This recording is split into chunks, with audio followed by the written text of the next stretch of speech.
Kim Chiu and Paolo Avellino spotted galing daw sa isang mamahaling hotel. Agad nag-viral dahil sa samot-saring komento ng mga netizens, totoo nga ba ito?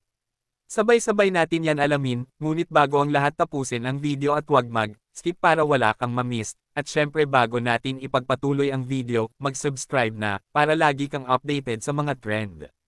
Viral photo ngayon sa social media ang isang babae at lalaki na galing daw umano sa isang mamahaling motel na pinaniniwalaang si Kim Chiu at Paolo Avellino daw ito. Ayon sa komento, si Kim Chiu at Paolo Avellino yan, pilit pa daw ikinakaila na mag-jowa na ang dalawa pero nagmo-motel na pala, may nagsabi ring, kaya daw pala iba na ang sweetness ng dalawa dahil malalim na ang relasyon.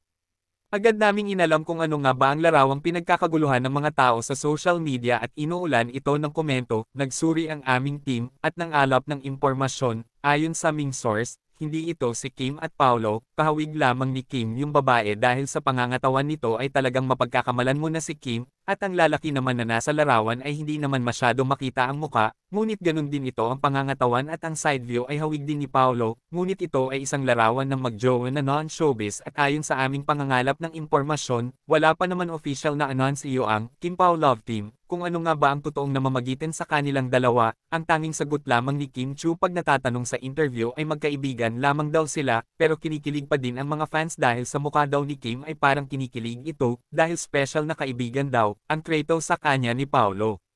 Napaka-gentleman kasi ni Paolo kaya kung mapapansin niyo sa mga mall tour nila ay talagang alalay niya ng mabuti si Kim.